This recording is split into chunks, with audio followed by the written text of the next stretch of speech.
Hello everyone, welcome back to my channel. আজকের recipe হচ্ছে crispy chicken ক্যাশনার সালাদ। এটি খুবই জনপ্রিয় একটি সালাদ এবং কম বেশি সবাই খেতে খুব পছন্দ করেন। আজকে আমি আপনাদেরকে দেখাবো কিভাবে সবচেয়ে সহজে বাসায় বসে ক্রিসপি চিকেন ক্যাশনার সালাদ বানানো যায়। তো চলুন রান্নায় চলে যাই।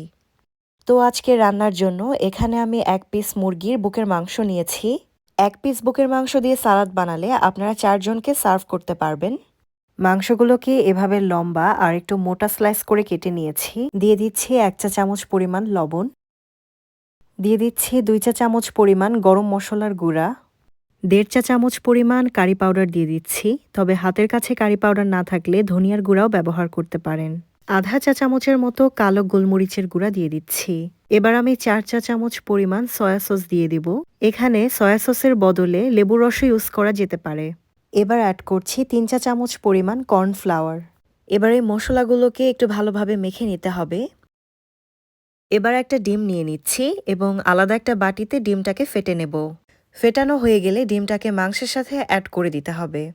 এবার 2 চা-চামচ পরিমাণ আদা আর রসুনের পেস্ট অ্যাড করে দিতে হবে।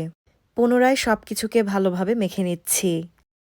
এবার 3 টেবিল চামচ পরিমাণ আটা এর মধ্যে অ্যাড করে দিচ্ছি। আটা দেওয়ার ফলে মাংসের উপরে একটা পুরু তৈরি হবে আর খেতে অনেকটাই ক্রিস্পি লাগবে। এবার এই সব কিছুকে খুব ভালো মতো মেখে নিয়ে আমি কমপক্ষে আধা ঘন্টার জন্য রেখে দিব। আধা ঘন্টা পর চিকেনগুলোকে ভেজে নেওয়ার জন্য একটা প্যানে পর্যাপ্ত পরিমাণে রান্নার তেল দিয়ে দিচ্ছি। তেল গরম হয়ে আসলে চিকেনগুলোকে এক এক করে এভাবে আলাদা আলাদা করে ভেজে নিতে হবে। একসাথে দিলে সবগুলো লেগে যাবে এবং দেখতে ভালো লাগবে না। এই সময় চুলার হিট থাকবে মিডিয়াম থেকে হাইয়ের মাঝামাঝি। আমি প্রায় 10 মিনিটের মতো চিকেনগুলোকে ভেজে নিয়েছি। খুব বেশি চিকেনগুলোকে ভাজা যাবে না, এতে খাওয়ার সময় অনেক শক্ত লাগতে পারে। তাই চেষ্টা করবেন গোল্ডেন বাদামি করে ভেজে নেয়ার জন্য। 2 বারে আমি সবগুলো চিকেন ভেজে নিয়েছি। এভাবে চিকেনগুলো উপরে ক্রিস্পি কিন্তু ভেতরে সফট থাকবে। এবার আমি কিছু ক্যাশনাট নিয়েছি। এই সময় আমি চুলা বন্ধ করে এই ক্যাশনাটগুলোকে ভেজে নেব।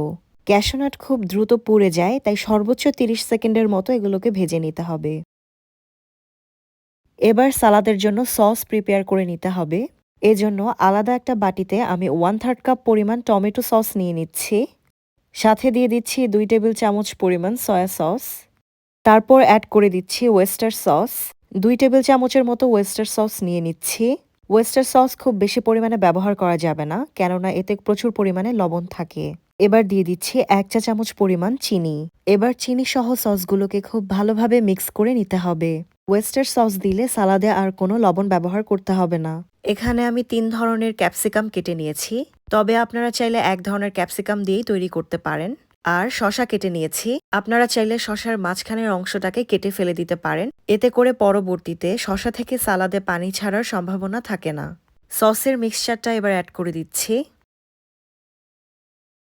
নিয়ে নিয়েছি সামান্য পরিমাণে ধনেপাতা। এবার এরকম 1 স্লাইস লেবুর রস এখানে অ্যাড করে দিচ্ছি। এবার আমি হাতের সাহায্যে এই সালাদটাকে মিক্স করে নেব। এতে করে খুব সুন্দরভাবে সবকিছু মিক্স হয়ে যাবে। এবার অ্যাড করে দিচ্ছি 2 চা-চামচ পরিমাণে সিসেমি সিড। সিসেমি সিড সালাদের স্বাদ এবং সৌন্দর্য দুইটাই বৃদ্ধি করবে। এবার সবকিছুকে একসাথে মিক্স করলেই হয়ে যাবে সার্ভ করার জন্য রেডি। আশা করি আপনাদের কাছে রেসিপিটি একদম সহজ মনে হয়েছে। এভাবে ক্যাশনার সালাদ রান্না করলে খেতে অসাধারণ হবে। ভিডিওটি ভালো লেগে থাকলে অবশ্যই লাইক বাটন প্রেস করতে ভুলবেন না। আর মজার মজার রেসিপি পেতে আমার চ্যানেলে সাবস্ক্রাইব করুন। ধন্যবাদ সবাইকে।